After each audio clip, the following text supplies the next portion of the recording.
Dober večer, dobrodošli. Moje ime je Veronika Bajt in vesela sem, da ste se tako številčno našli dobili na današnji forum. Vesela sem seveda tudi, da so se pravzaprav odzvali vsi povabljeni sogovorniki in sogovornici, katerih delovanje na tem tematskem področju je izjemnega pomena za poglobljeno razpravo o migracijah in begunstvu.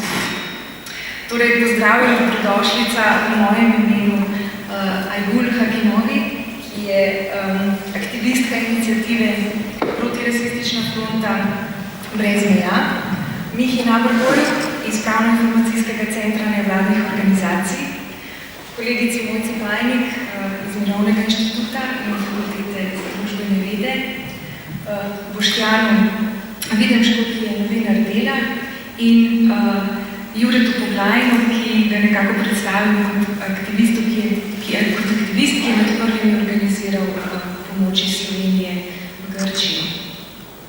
Preden predam besedo razpravljalkama in v drugem delu absolutno seveda tudi vam spoštovano občinstvo, bi v nekaj uvodnih stavkih želela pojasniti vzroke in namen našega javnega foruma. Začela bi s tem. V Cirihu je v soboto potekal protestni shod, ki se ga je udeležilo nekih 2000 ljudi in njihov slogan je bil odprimo srce, odprimo razum, odprimo meje. Torej, zahtevali so več solidarnosti s prebežniki in odprtje meja za njihov prihod. Ko so se skušali odpraviti proti središču mesta, pa jim je to preprečila policija z gumijastimi naboji. Lahko bi to novico strnili z besedami, streljali so na idejo svobode in enakosti. Ampak marsikdo bi zamahnil z roko, pa rekel, Švica, saj vemo, da ni odprta do tako imenovanih tujcev. Pa poglejmo, kakšni so odzivi Evropske unije. V Evropski uniji se v bistvu vrstijo zdaj zahteve po sklicu izrednega vrha, ki bi bil posvečen tej tematiki in na katerem bi končno poiskali nek skupen odziv. Ampak pri načinih iskanja rešitev za stisko migrantov, ki je bila zelo problematično v bistvu poimenovana za begunsko krizo, begunsko problematiko, se soočamo s polarizacijami, z delitvami, s konflikti, bi rekla. Mediji recimo poročajo, da prihaja do različnih pogledov med zahodnimi in vzhodnimi članicami EU-ja. Pri čemer so recimo Italija, Francija, Nemčija, tiste, ki se zavzemajo za uvedbo obveznih kvot pri sprejemanju prebežnikov v posameznih državah, temu pa odločno nasprotujejo recimo višegrajske države, torej Poljska, Madžarska, Slovaška in Češka. Kam begunci dejansko želijo, se seveda ne vpraša nihče. O njih se odloča kot o nekem odvečnem blagu. Kje je naš zgodovinski spomin? Migranti so v bistvu kužni subjekt današnjega časa. Podobe ljudi natrpanih na vlakih so vsaj mene osebno izjemno spomnile na podobe tega, kaj se je dogajalo z ljudi v 30 letih in kasneje prejšnjega stoletja. Skratka, pretresljivo spominja ta obravnava na obravnavo Judov. Tudi njih ni hotel sprejeti v svojo državo kot beguncev nihče. Kljub zagotovilom vlad, tudi v Sloveniji, da so na prihod morebitnega povečanega števila ljudi na tako imenovano naše ozemlje pripravljene, so pomanjkanje strategij in političnih ukrepov, tako kot doslej že velikokrat, tudi tokrat nadomestile civilno-družbene pobude. Mnoge od teh so sposobne misliti in delovati transnacionalno, torej videti svet kot globalno celoto, izpostaviti človečnost. V Sloveniji je teh pobud kar nekaj, učinkovito se, jaz mislim, tudi povezujemo med seboj, kot naprimer povezovanje nevladnih in humanitarnih organizacij z neko zavezo skupnega delovanja in pritiska na vlado. Oglasil se je Zavod Bunker v okviru festivala Mladi levi, začel spodbujati samoorganizacijo za pomoč beguncem. Izoblikovala se je Protirasistična fronta brez meja, ki poziva na manifestacijo pod imenom Refugees Welcome, torej dobrodošli begunci, jutri, zbor ob 17. uri na Prešernovem trgu, upam, da vsaj v tolikšnem številu krat 10 se vidimo. In od samoiniciativnih pobud za zbiranje pomoči, pa do političnega delovanja javnih manifestacij, torej, pa tudi v obliki več javnih pozivov, odprtih pisem. Danes se je na primer oglasilo tudi Društvo slovenskih pisateljev. Skratka, svojo podporo lahko izražate na različne načine, še najmanj v bistvu, kar je z nekim svojim podpisom. Na spletu recimo trenutno lahko podpišete izjavo pobude Staknimo glave, ki vlado poziva k načelu nevračanja, prostega prehoda, odprtosti in enotne obravnave. Zdaj, omizje v bistvu vznika iz nuje, iz potrebe, konec koncev tudi želje, da poglobimo obstoječo razpravo, obstoječo javno razpravo o migracijah in beguncih, saj smo mnenja, da to, kar spremljamo v dnevnih poročilih, v dnevnem poročanju o dogajanju v sosednjih državah ali odzivih vladnih akterjev, ne omogoča vsaj večinoma nekega podrobnejšega uvida in razumevanja situacije. Še več, daje lahko tudi nek vtis nemoči, ki morda odvrača od bolj aktivne podpore migrantov. Nocojšnje omizje poleg tega vnaša v javni prostor tudi jasno sporočilo podpore. Predvsem na eni strani ljudem, ki v tem trenutku uresničujejo temeljno človekovo pravico do svobode gibanja in begu pred revščino, nasiljem, okoljskimi spremembami in tako naprej, prav ta trenutek pešačijo, čakajo na postajah, plovajo v prenatrpanih čolnih, so zaprti v begunskih taboriščih. In na drugi strani podporo različnim iniciativam in osebnemu angažmaju vseh, ki skušajo soustvarjati drugačen svet, ki skušajo soustvarjati drugačne politike.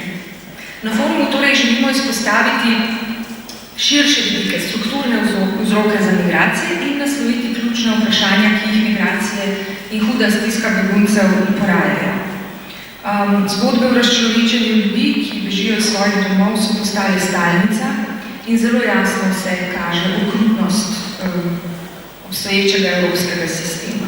Zato bi danes želeli nasloviti predvsem 3 dimenzije, ki se nam zdijo ključne za to, da od vprašanj in teh presenečenih oziroma paničnih reakcij preidemo k odgovoru. Nujno je, da naredimo korak naprej v prizadevanjih za svobodo, za enakost. Prva dimenzija naslavlja vprašanje vzrokov in odgovornosti za nastalo situacijo, tako na globalni, evropski, kot tudi na nacionalni in konec koncev lokalni ravni. Druga je točka strategij delovanja, kjer želimo poleg seveda nujnosti nekega humanitarnega odziva poudariti humanost, človečnost in nasloviti predvsem dimenzijo širšega političnega delovanja. Tretji poudarek nocoj pa želi izpostaviti aktivno vlogo in doprinos tisočev ljudi, torej migrantov oziroma beguncev, prebežnikov, ki so dosegli nemogoče. V bistvu ovrgli so Dublinsko konvencijo, ovrgli so Schengen, presegli so meje. Uspeli so doseči nekaj, kar se je še pred kratkim mnogim zdelo nemogoče. In zato vsekakor niso samo žrtve, marveč je gibanje beguncev, migrantov resnično osvobodilno gibanje. Boštjan, zdaj se obračam k tebi. Kratko si Boštjan stavljal. Število beguncev, ki so samo letos utonili v Sredozemskem morju, je, mislim, da sem zasledila podatek že doseglo 2500. Skratka, največ doslej meja med Severno Afriko in Evropo je v bistvu najbolj smrtonosna meja na svetu. Številni ljudje bežijo iz kriznih žarišč, v Siriji, Iraku, Afganistanu in drugod. Lahko pojasniš vzroke za razmere, ki v bistvu ljudi silijo v beg. Zdravljeni si skupaj, ki je dosti nauka, se potem gotovo ne da povedati, ne jasno.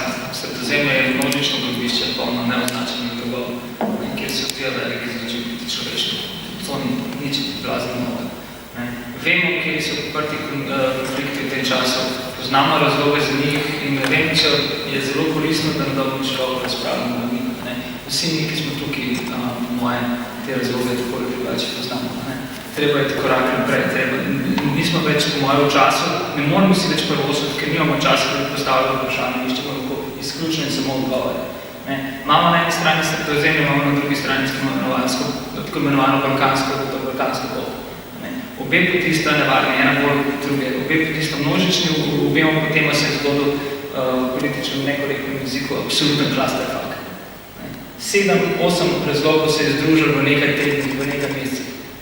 Od tega, da se v sirski vojni najbolj krvavnem konfliktu našega časa, vse nekaj razlogov potrebno našteti, je vojna začela vstopati v nek v svojo, ne nujno posledno, ampak eno izmed poslednjih faz.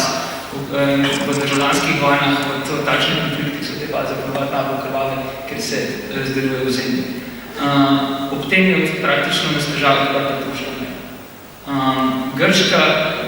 Grška država je po vlupak januarja začela spreminjati svojo politiko do beguncev, hkrati pa ni imela nekakšnih sredstev, da bi to politiko izvajala. Tudi zaradi pravičeno dvignenega srednjega prsta proti Bruslu je nas težava odprla svoje meje. To je zgodbo, to je begunsko priseljenski zgodbi dalo neverjetno pospešen. Odprla se je nova pot, ki je bila hitrejša, varnejša, ampak do začetka maja, ali pa sredine maja, dokler v Makedoniji gibanje beguncev še ilegalno, so v državo oziroma na balkanski poti bolj ali manj hodili tisti, ki si trafikinga, trgovine z ljudmi, tihotapstva preprosto niso mogli privoščiti. Tisti, ki se lahko plačali pot, so tvegali še tolikan bolj in so preko celotnega Sahela, bližnjih celotnega Sahela pripotovali v Ljubljano. Če govorimo o ljudeh, ki prihajajo z bližnjega vzhoda. Tako je drugače, pa večji del iz Zahodne Afrike in iz podsaharske Afrike, tako je drugače, da prihajajo preko Sahela proti Libiji. Vemo, kakšne so razmeri v Libiji, pa držav in tako naprej. V obeh primerih se je promet absolutno zgostil. V tistem trenutku, in to je bilo tudi seveda pričakovano. Evropska unija, ki seveda ni edina odgovorna za ostale razmere niti slučajno, se na to ni odzvala, kot se ni odzvala konec koncev primerno na vojni v dani Jugoslaviji, kot se ni odzvala na dogajanje v Grčiji, na finančne krize in tako naprej, ker preprosto ima na svoje zunanje, ne notranje, ne varnostne, finančne politike. Tudi diktatura malih nacionalizmov, ki vodijo zgolj v tekmovanju nacionalizmov, ki pa jasno ne kam to peli, to je zelo didaktična reč. Na drugi strani smo mi kar naenkrat priče izbruhu lokalnih komunizmov, ki smo jih vsi skupaj, ki smo po mojem delu zgodbe na terenu delali, sproti predsenjevali, ker se nas tako pozitivno presenečali, ker tega v našem delu nismo valjeni.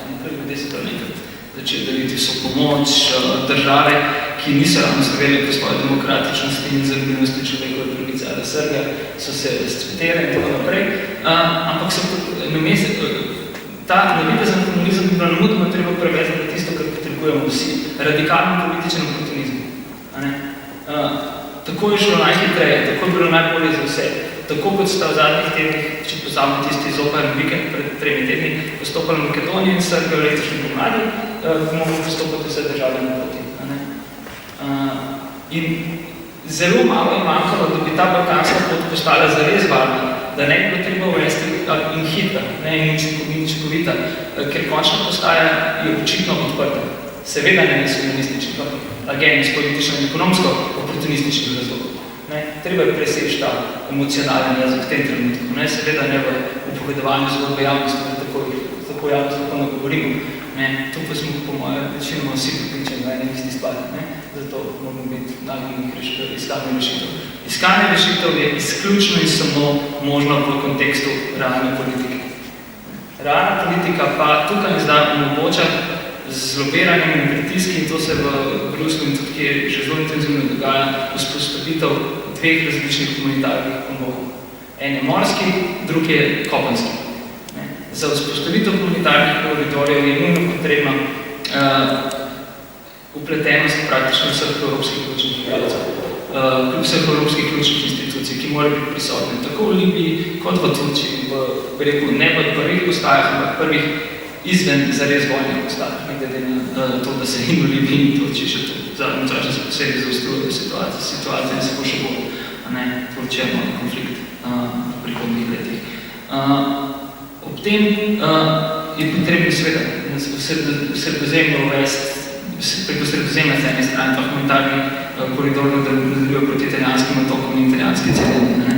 Obstaja kar velik del politične volje za to.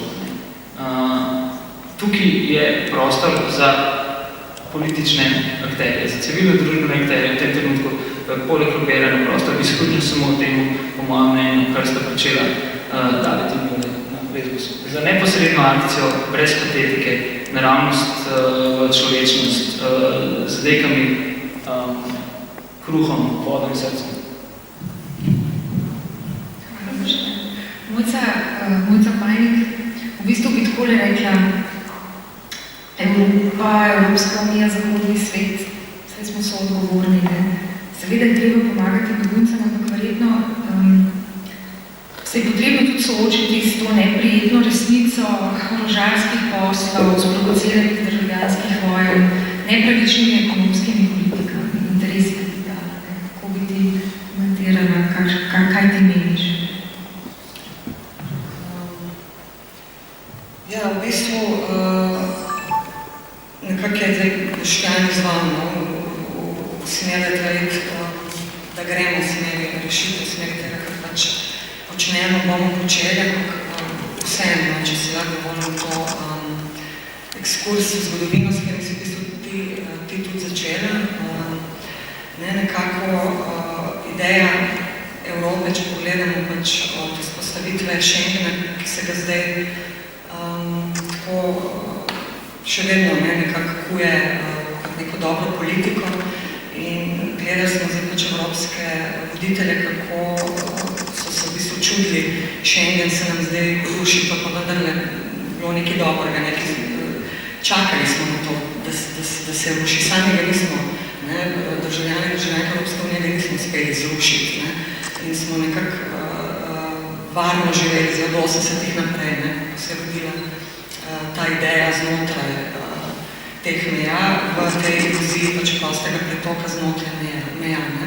Jasno pa je seveda, da je bila ta politika že od samega začetka, politika sicer deklarativne demokracije, enakosti, svobode gibanja in tako naprej, vzpostavljena na eksterminaciji pač drugega. Zaradi tega se mi zdi zelo pomembno izpostaviti in povedati, da je evropska migracijska politika, ki se je v bistvu začela vzpostavljati v 80-ih, intenzivirala v zadnjih 15 letih.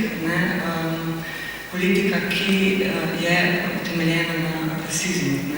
In problem je danes to reči, ker vidimo, da tisti, ki so vzpostavili ta sistem, so nekako način poskušajo demokratizirati ta rasizem, sklicevanjem na solidarnost, kar poslušamo zdaj strani evropskih voditeljev, kot so Merkel, Hollande, Cameron, govorica z Orbanom je sicer drugačna, vendar je sporoča nam isto. Govor je tukaj moderiran, v zadju nam pa sporoča isto. Skratka, gre v bistvu za politiko, ki je vse utemeljila na tej delitvi. Zdaj se lahko samo čudimo, kako so se evropski voditelji zdaj zadnje 3, 4, 5 mesecev čudili, da je nekdo se pač pogumil, ker nima pač druge možnosti izhoda in to politiko na nek način zruši, postavil gledali, postavil zrcalo.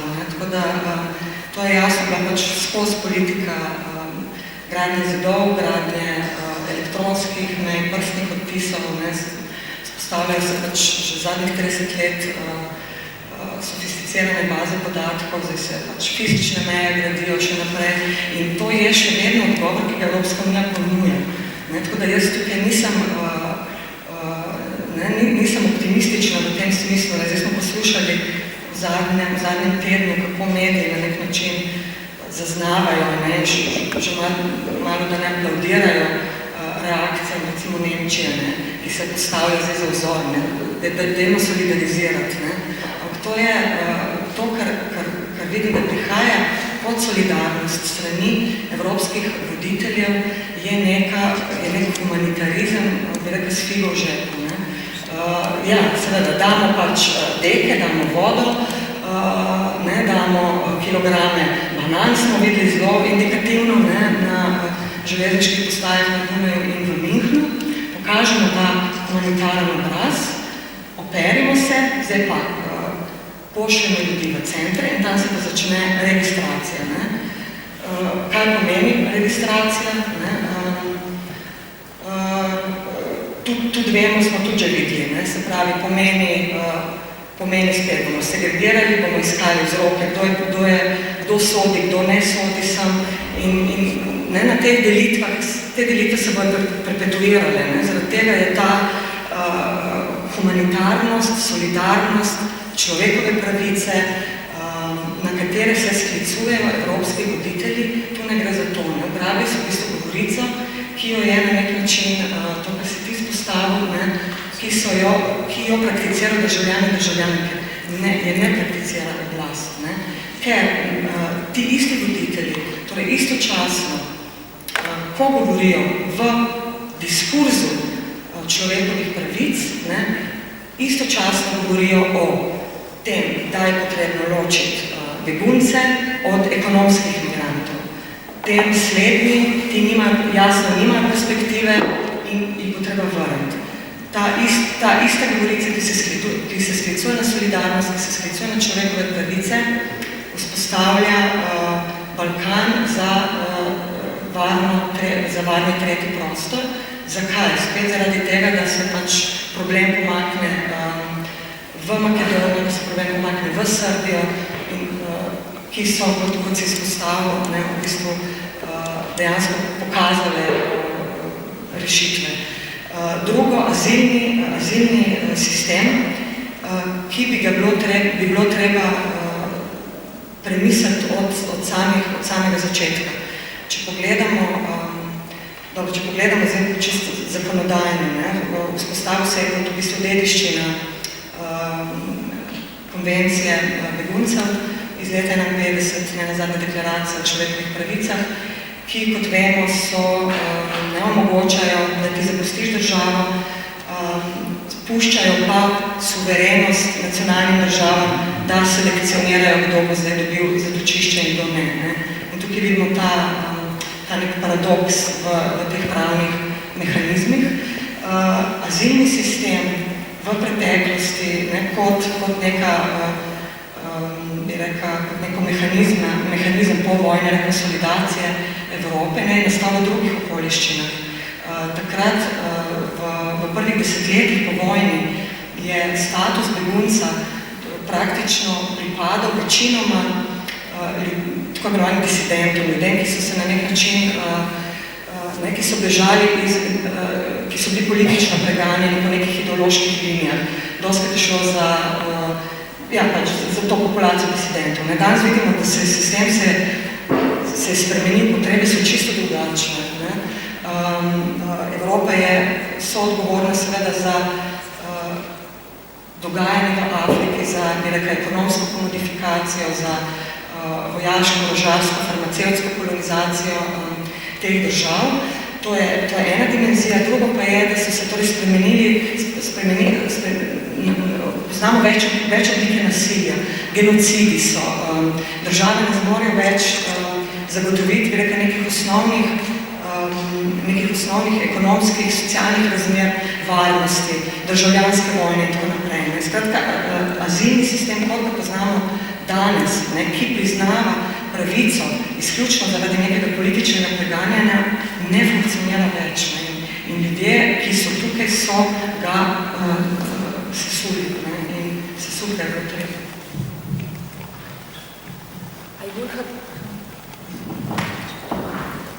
Ajgul, jaz bi kar prosila tebe, da mogoče se navežeš na Boštjana in Mojca gotovo imaš nam povedati tudi kaj reči o rešitvah in odgovorih na ta vprašanje, ki so se poživila izvolili. Hvala. Najprej bi rada povedala, da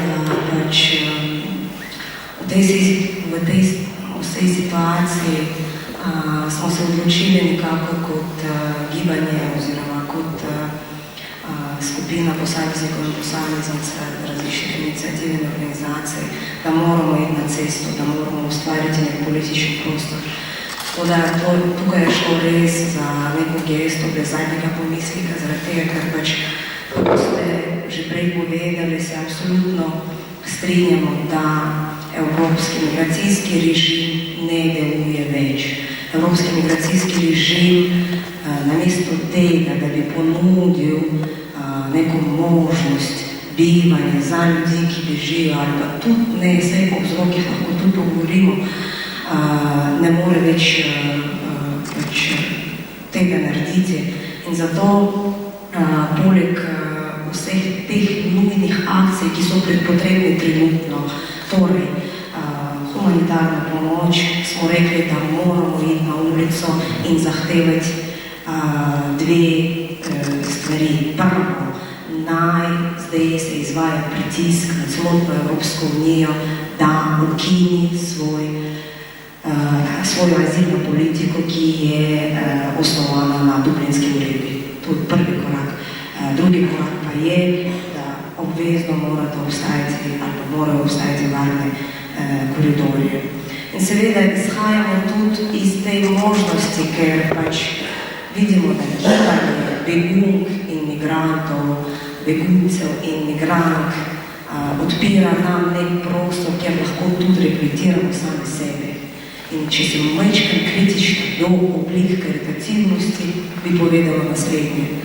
Osebno trenutno vidim dve vrste karitativnosti. Ena, tista, ki je obvezna, nujna, brezpogojna in pokriva teren, torej situacijo, in druga, tista, ki bi morala biti podvržena ene take velike kritike. In zato bi izhajala iz koncepta, ki ga je Foucault napisal veliko let nazaj, zgodovina seksualnosti, skrb zase. Skratka, izhajamo trenutno tudi iz oblike subjektivnosti, ki nam v svoji karitativnosti ponuja naslednjo dispozicijo. Prva, to je izguba avtonomije, in tretje, to je pokroviteljska integracija. Tako da jaz zato pozivam ljudi, da pridejo, zaradi tega, ker pomembno je, da pomagamo, ali pomembno je, da zelo jezno in močno povemo, da oni so mi smo oni, da tle ni te nobene razlike. In iz tega tudi izhaja sam naslov pohoda, to je protirasistični pohod, zaradi tega, ker pač obstaja velika nevarnost, oziroma ta nevarnost zdaj že koraka, in koraka ne tako, da iz smeri A v smeri B, ampak tako zelo dispozitivno vse smeri in proizvaja nek odpor oziroma neko umetno tvorbo na račun humanosti, na račun jeze do vlastnega revnega prebivalstva in proizvaja ene zelo rasistične in fašistične predispozicije za to. Tako da, jaz mislim, da prvo rešitev je boj. Boriti se moramo, odpirati se moramo prostor za to, da smo lahko skupaj, torej vsi vključeni v to borbo. In samo se mi zdi, tako bi lahko potem pripomogli, da zaživimo skupaj.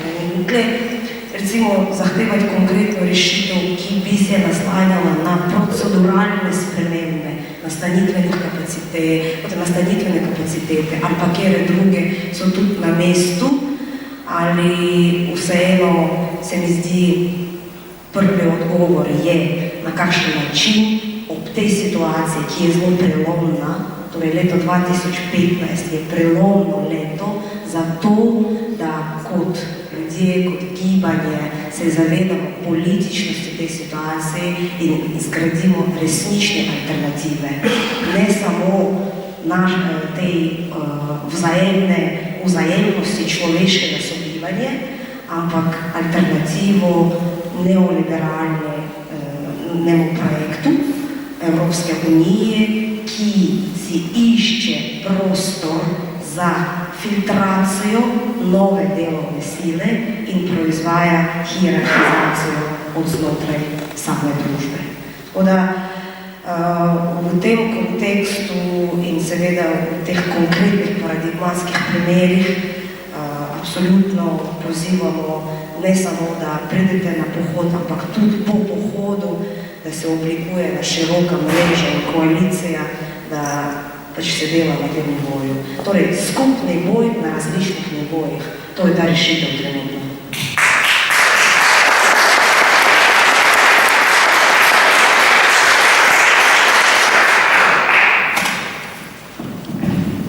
Jure, pogledaj, kaj je bila tista ključna točka preloma, ki je v bistvu zate in za Davida Zorka pomenila tisto, da je vaju pripeljala do aktivacije. Saj vsi gledamo ista poročila, pa marsikdo je šel v rečenice v vrči. Lepo zdrav sem. Zdaj, najno poglavje v tej zgodbi se začelo zelo simpel. Mila sem bila enostavna, običajna turista, ki sva si rezervirala cel aranžma na to Lesbos. Nisem dansko niti videla, čist random sem zdala ta avto. Dobro, že 2 meseca pred tem in potem en teden pred tem sem se vprašala, ali bo sploh šla, je moč imeti dopust med tem, ko begunci prihajajo. Je to sploh možno? Potem smo se tukaj hitro odločila, da greva in če greva, bova tudi pomagala. Oba sva izhajala iz medicinske stroke in smo rekla, to znamo delati. Zakaj ne bi prispevala? Vsaj kakšno uro, 2, to je bil začetni plan.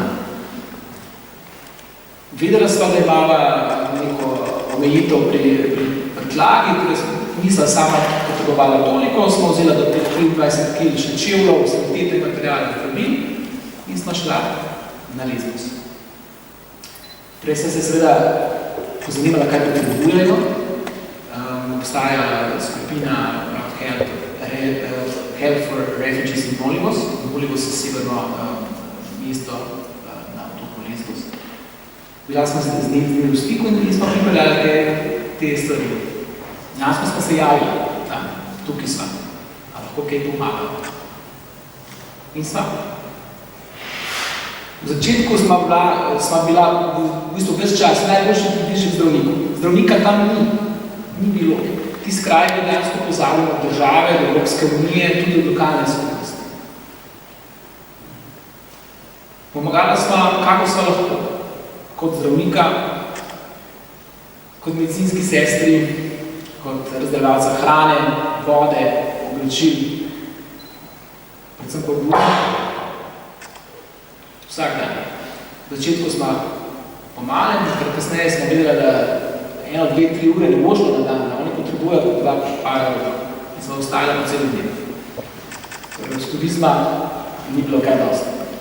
Ampak smo vesela za to priložnost, ki smo jo imela in smo tudi izkoristila za njih. Na kar je prišla ta ideja, vedela sva, da gre zadnje letalo 28, da pride po nas, zadnji čarter. Vedela sva, da bo prazno. Valjda, dajmo ga napolniti stvarmi, katere so potrebovali. In sva ga. Še zdaj ne moreva prijeti, kakšen odziv je bil Slovencev, da smo to letalo napolnili in poslali še dodatnih 8 ton v Srbijo. Zakaj sem se tako odločila? Enostavno, kot človeka nismo mogli ljudem. Jaz ne moram, ne samo kot zdravnik, kot zobozdravnik, ampak kot nekdo, ki je zavezan nekim etičnim načelom, ne moreš ljudem. Pa kljub temu sta tam ostala 2 svetova, ki sta živela paralelno, niso se kaj dosti motila. 2 svetova, en svet begunci, vsega njihove usode, njihove sreče, streljaj stran, popolnoma običajno turistično življenje, poroke. Najbolj smešno se nam je smešno. Ironično se nam je izdelo, kako so te begunci dansko morali nekateri vsak dan prešačiti po 65 km, več ali manj hrib pa dol, po žgočem soncu, in to ne sami, z družina, celo z vozički. Istočasno je ena morda malo priletna gospa, moj ugibam, da verjetno iz Zahodne Evrope, je tekla za svoje zdravje, ob njih. To so bile slike, ki smo jih videvali dejansko vsak dan. 2 svetova, paralelno, se nista motila. Begunci niso motivi turistov. Nikakšno. Zgodbe so bile zelo različne. Težke tudi. Imeli smo en črn dan, ko smo dejansko zgubili 8 ljudi v vodi. 8 življenj. Jaz sem predvsem deloval v kempu, ki ga jaz imenujem kemp Brodolomcev. To so tisti ljudje, ki jim ni uspelo priti do obale. Večini je v teh dvomestnih čovnih, ki so bili prenatrpani. 50 ljudi v čovnu za maksimalno 15. To so bili čovni, ki so imeli že v turški obali luknjo v dnu ali pa iz druge roke, kako niso mogli prenesti te poti. Ti ljudje so bili v vodi, posebno jih je obalna straža potegnila iz več urah v vodi, mokri, izgubili so vse. To so zgodbe ljudi, ki so potrebovali nujno zdravila, ki so bila mokra ali izgubljena. To so ljudi brez čevljev, brez vsega, z golim življenjem. In kot človeka, kot državljana sveta, tega nisem mogla gledati, samo da ne bi nič naredil. Sva pa tudi, saj mislim, tudi tam pokazala pravi obraz Slovenije. Da so Slovenci pripravljeni pomagati, da so solidarni, da so družbeno občutljivi.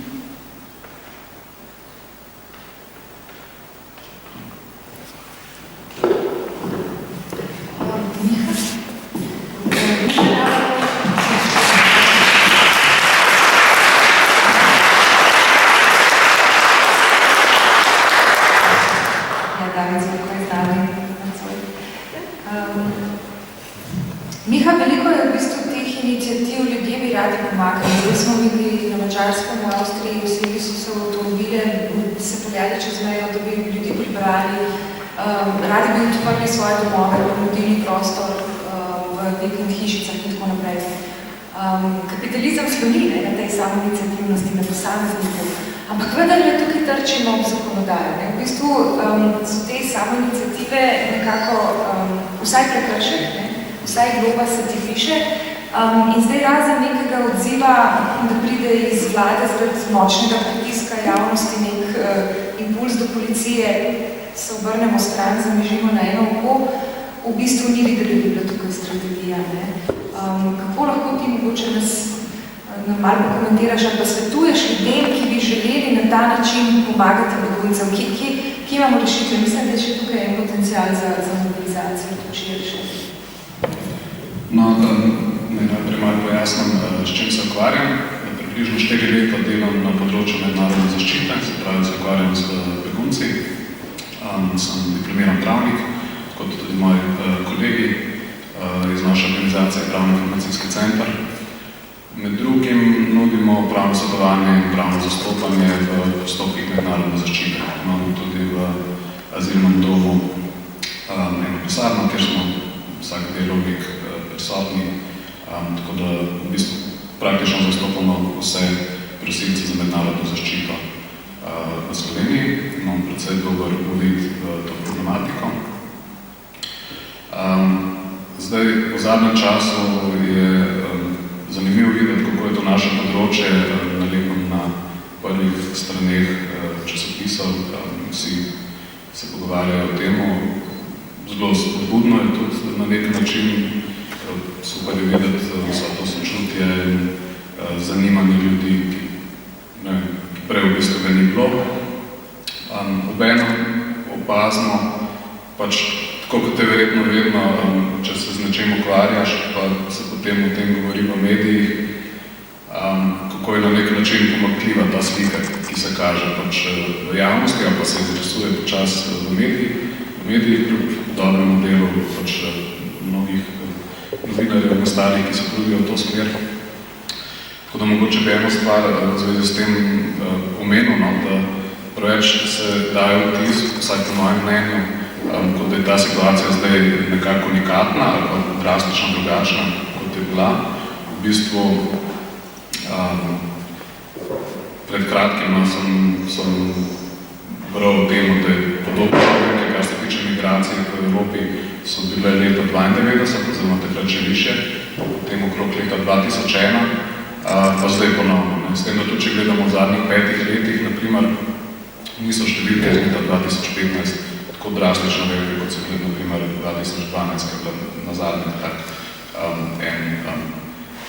vrh krivulje, recimo. Ne.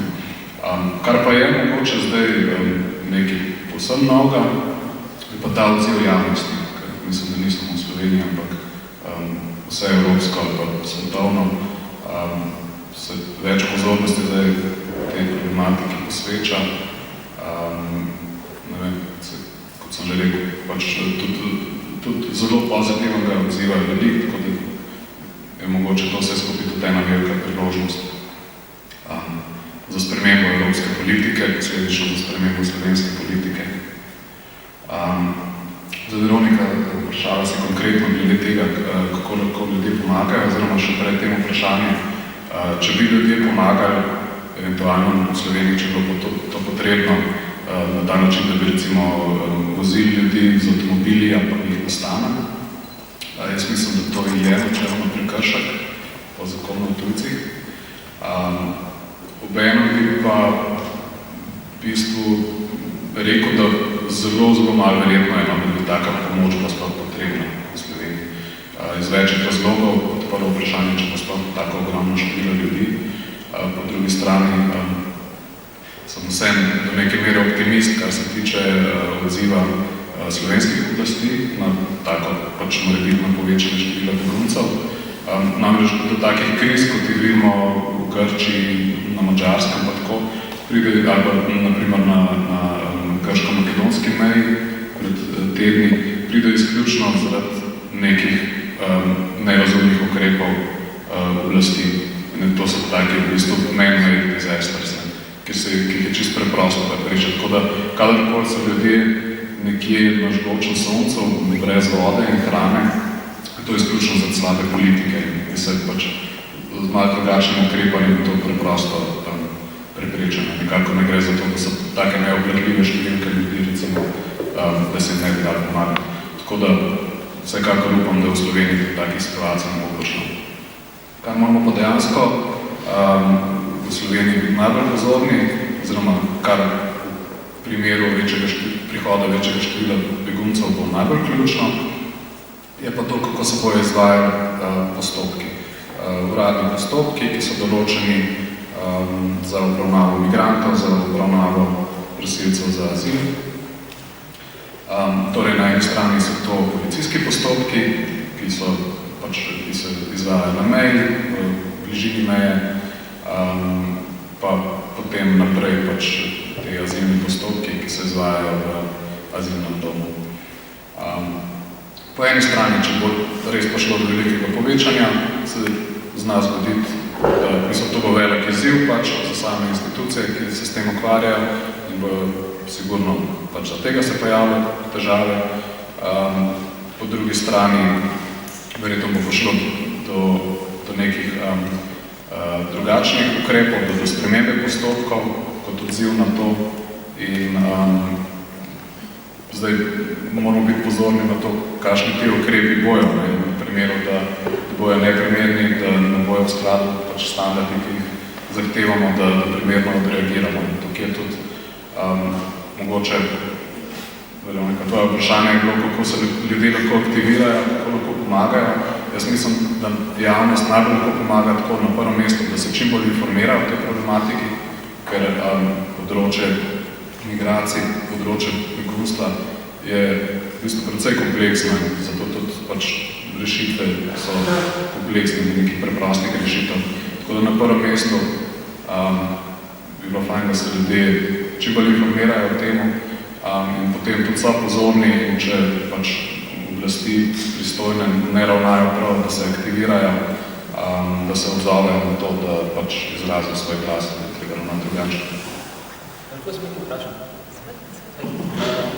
zadnjih dneh sem dobil kar nekaj pisem elektronskih od ljudi iz Slovenije, ki me sprašujejo, kako lahko grejo na Dunaj, v Nemčijo, v Madžarsko, ljudi nekaj investijo in jim že ponujajo stanovanje. Kaj naj jim odgovoriti?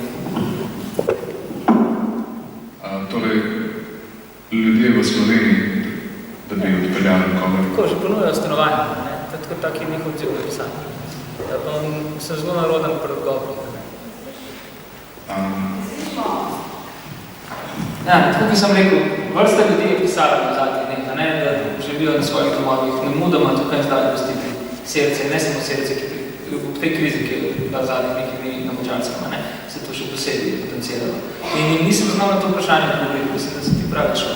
Kaj ne odgovoriti? Se pravi, to so ljudje iz Slovenije? Ja. Aha. Ja, mislim, v trenutnih razmerah vsekakor vsakому iz Sirije, ki pride v Slovenijo, bi priporočil, da se prijavi v azilni postopek. Se pravi, da vloži to prošnjo za mednarodno zaščito. Sirski državljani tudi taka je politika, dobijo najmanj ta začasni status mednarodne zaščite, reče samo subsidiarna zaščita, ki načeloma traja, recimo, dokler je situacija v Siriji tako slaba, da se te oseba ne more vrniti. Trenutno je azilni dom na Ptičedah prazen, kako rečem, tam živi okrog 50 ljudi, medtem ko so kapacitete 250. Razmere za življenje tam so relativno v redu. Obstaja tudi možnost potem čisto uradno se preseliti na zasebni naslov, tako da kakšnih takih... Ta možnost obstaja? Ta možnost obstaja, ne. Ta možnost je pač malo težavna v finančnem smislu, ne, ker žal finančna pomoč, ki jo ljudje prijemajo, zato da prosilce za mednarodno zaščito prijemajo, zato da živijo na zasebnem naslovu, je občutno prenizka, da dejansko ne poživijo, če nimajo nekih vlastnih sredstev.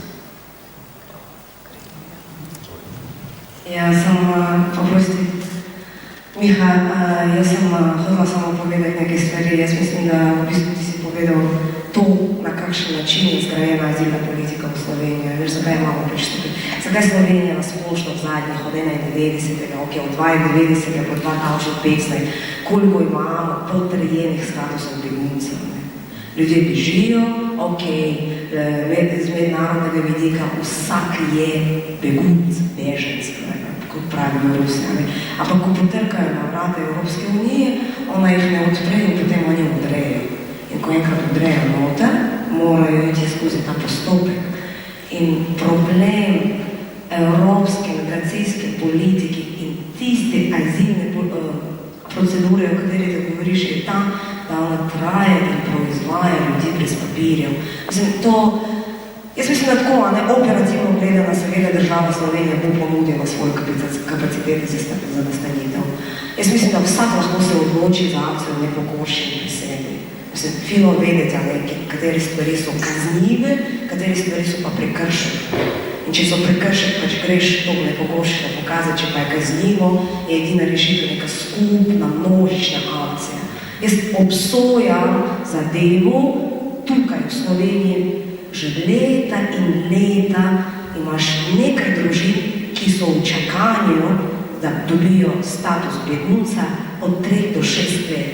In njihov otročiček gre v osnovno šolo v Sloveniji, rečejo negativ, nisi dobil statusa begunca in on je že 10 let ilegalen, v narekovajih, človek in družina brez papirjev na teritoriju Evropske unije. In to se dogaja, dobro, zdaj sirska situacija je nekako paradigmatska, ker pač prihajajo iz vojnega območja, ampak osnova ljudi, ki pride v Evropsko unijo, se srečujejo s tem postopkom, ki jih selektivno vrže na teritoriju Evropske unije kot ljudi brez papirjev, posledično kot tarče, izkoriščenje in poceni delovne sile. Mislim, in Slovenija tukaj mora reči, mi smo katastrofa, zato ker Slovenija nikdar ni naredila majčka trohice takega, da bi sprejela več beguncev, ne samo v času krize, ampak tudi prej. In ko so bili prošli po 18,000 ljudi, ki so zaprosili za status beguncev, koliko jih je sprejelo? Manj kot 100 v enem letu. Od 18,000, kam so šli? In to, kar govori ministrstvo za notranje zadeve, mi nimamo ideje, je rekla ona dobesedno.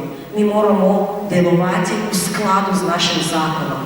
tisti, ki ne bo hotel zaprositi azil, torej preko policije podpisati prošnje za azil, bo vrnjen na Hrvaško. Zato prvo je, naj Slovenija, naj vlada se odloči, da ne bo stopirala nobenega, ki bo šel iz te meje gor v Nemčijo, njegova odločitev, kje bo živel s tem. To se mi zdi tako problematično, zelo problematično. Lahko čist kratko.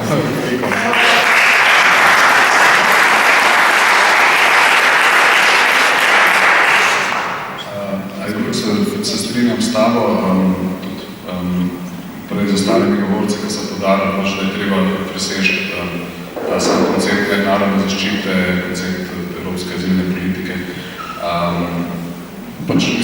To sta dva nivoja, v katerih lahko se pogovarjamo o tej problematiki.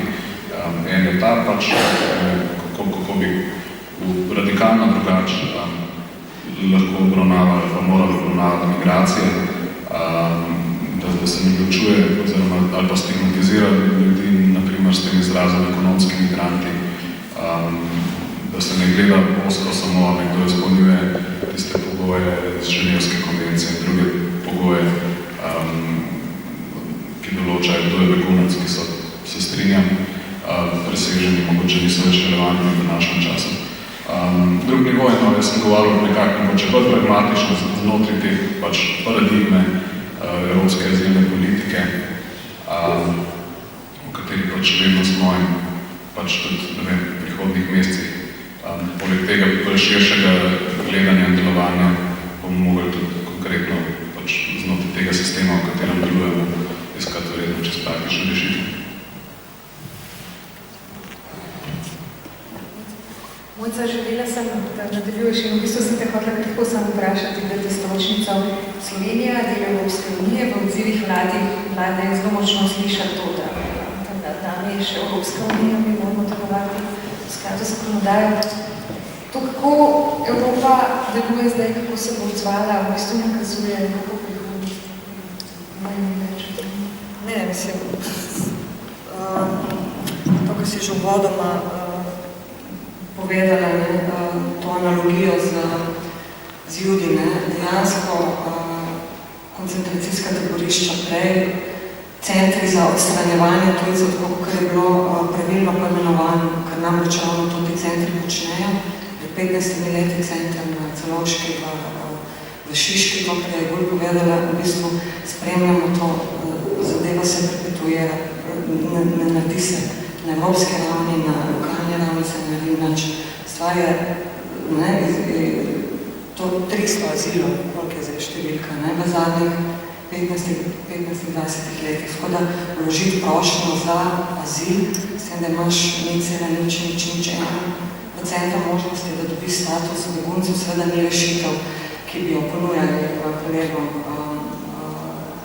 ki pridajo. Tako da jaz mislim, da ko govorimo o odzivih tudi politike, odzivi so podali ljudje, ki so prišli sem.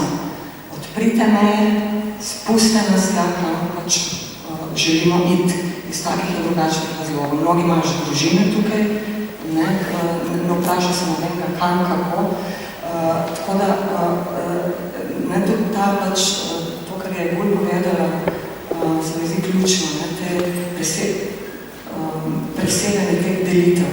Mi, oni, vi in tako naprej. In dejansko odgovori so tukaj. Ljudje so jih podali, jih podajajo. Vloga države pa bi bila, da temu sledi. Torej, če gre konvoj iz Ljubljane v Milano, v München in tako naprej, naj gre. Skratka, treba je temu konvoju omogočiti, da tja pride. In to bi pomenilo, da dobimo v bistvu državo, ki smo jo izgubili nazaj. Skratka, ponujajo se iniciative, ljudje delujejo, iz vzgibov, ponujajo poti, ponujajo rešitve tej azilni politiki oziroma migracijski politiki.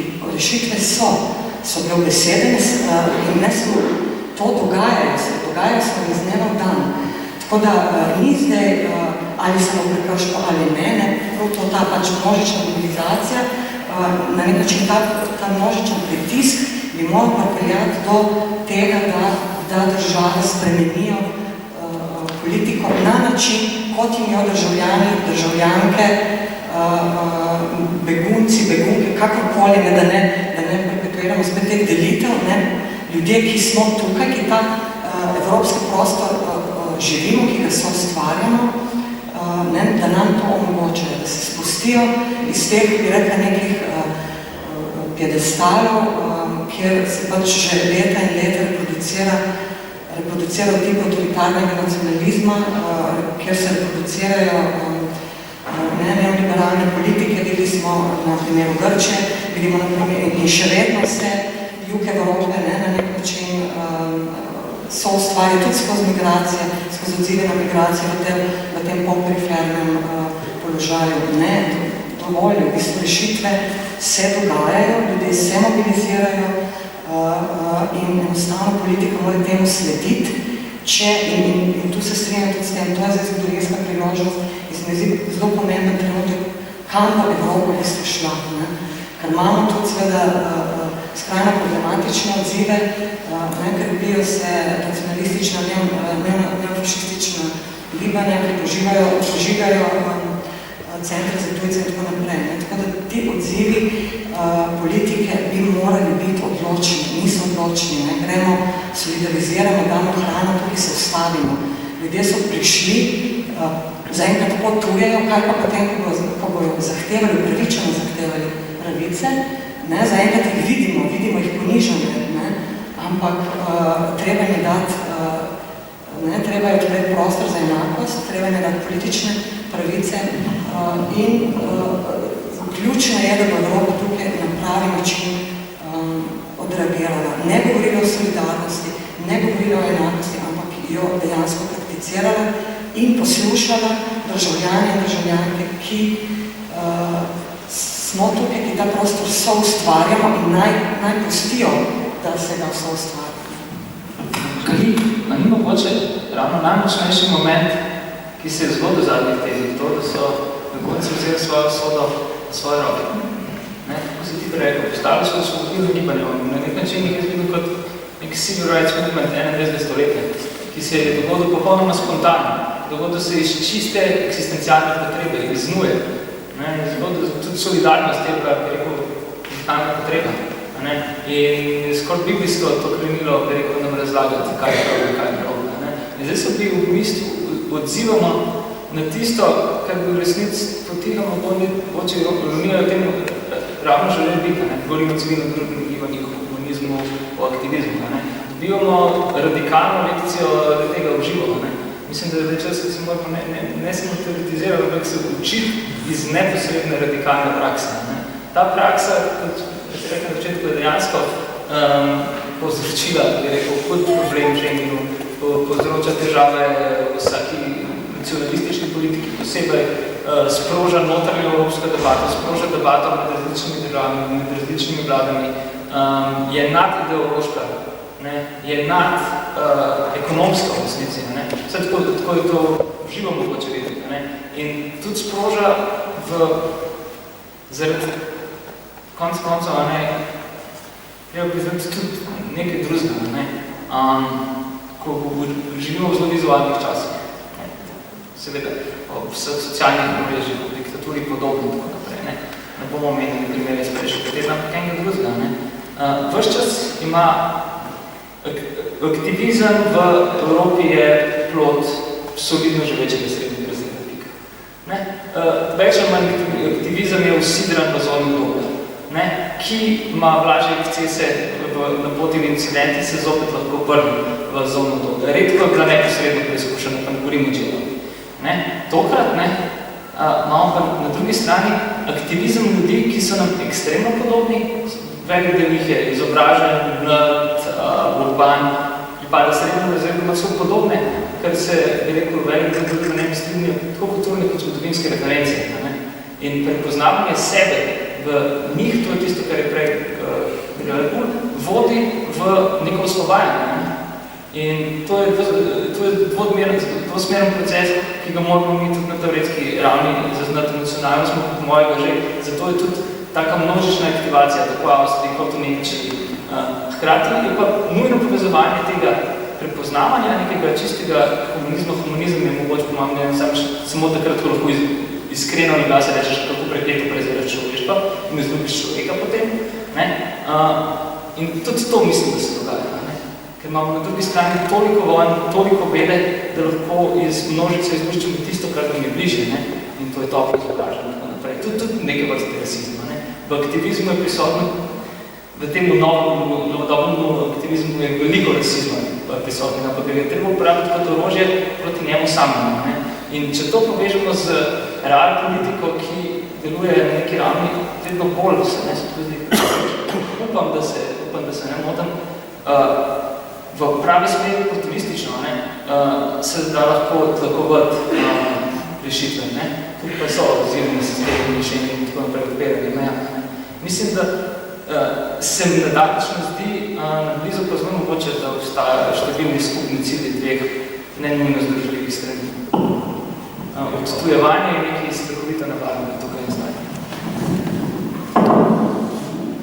Jaz bi zelo kmalu dala vam priložnost, če dovolite, bi nakratko še Miho in Jureta vprašala vsakega nekaj nakratko. Jure, predvsem me zanima izkušnja, bil si precej izpostavljen v javnosti, pa Mojca je že nekako tudi zdaj omenila, tukaj mogoče smo predvsem se strinjamo, se mi zdi, aplavzi nakazujejo na to, da publika ni nasprotujoča, ampak vendarle verjetno bolj pozitivnih odzivov v javnosti se srečuješ tudi s kakšnimi negativnimi. In zdaj vprašanje tukaj je, najbolj nestrpni odzivi, kar je pravzaprav en paradoks, prihajajo strani, izgledajo na religiozno, versko varianto v smislu, ne vem, samo katolike in tako naprej. Hkrati pa papež Frančišek izda neko poziv, naj se odprejo domovi, naj se povabi župnišča, družine. In Vatikan bo s tem začel. Kako sta doživljala ta rasistični, negativni, nestrpni diskurs? Verjetno ga je kar nekaj bilo, nekaj komentar, kako da ne naslovimo tudi ta sovražni govor in ta grdi obraz. Ja, takole, sovražnega govora je bilo vsak dan, včeraj, danes, jutri bo prav gotovo. Gre za osebne napade, gre tudi za napade filozofske narave, zakaj si pomagal tujcem, ne pomagaš, ne vidiš palačnih otrok doma, ne vidiš ljudi, ki ne morejo poravnati svojih položnic, skratka težko živijo. Menim, tako misliva, da če sva pomagala na licu mesta, ker je bilo to potrebno, to ne pomeni, da doma ne bova, oziroma da doma nočeva. To je moj odgovor. Hkrati pa poziva te iste ljudi, da imajo vso možnost in pravico in priložnost, da to sami naredijo. Lahko zberejo sredstva, denar, zberejo potrebščine za te ljudi, ki to potrebujejo. Druga stvar je obtožbe, še vedno so obtožbe v samo promociji, v tem, da sta novinarji poklicala, da se jih prosila za objavo. To nikakor ni res. Novinarji so naj poklicali, prosili, če lahko to objavijo in mi nas enostavno izkoristili ta medijski val, ki je bil potreben, da smo to naredili. Da smo dvignili zavest v Sloveniji. Toliko si domišljala, da stvar na tem področju pa le premaknila za kakšen milimeter. Zavest o tem, da se o tem govori, da se o tem razpravlja, da je problem tu, da ga bomo imeli praktično na svojih mejah, najverjetneje. To je glavno. Glavno se to poteka več ali manj preko Facebooka, seveda vse več in več je ljudi, ki to tudi javno povedo, to je treba povedati, ne skrivajo se več, imajo so imena in priimke, ni jim več nerodno izražati ta sovražni govor. Jaz mislim, da edina rešitev je, da se takšne ljudi na takšne izjave opozori, da se jih prijavi, pri nas je to nezakonito, koliko razumem, da se lahko tudi procesuira.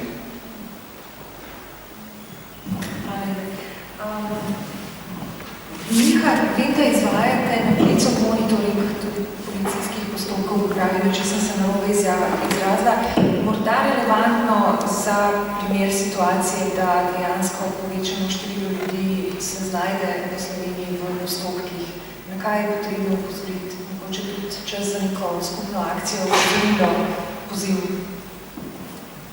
Ja, v okviru te iniciative, ki se zdaj dogaja strani nevladnih organizacij, humanitarnih organizacij v Sloveniji, ki delujemo na področju azila in migracij, je ena od predvidenih aktivnosti tudi monitoring postopkov.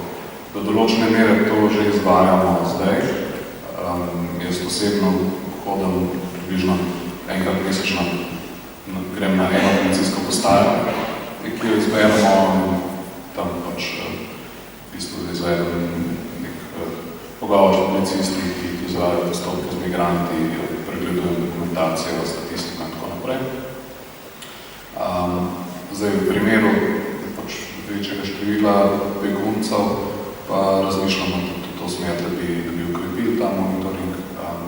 Zdaj, kako konkretno to poteka, še ne vemo, odvisno je tudi od tega, bomo dobili pač finančna sredstva za to, ali ne.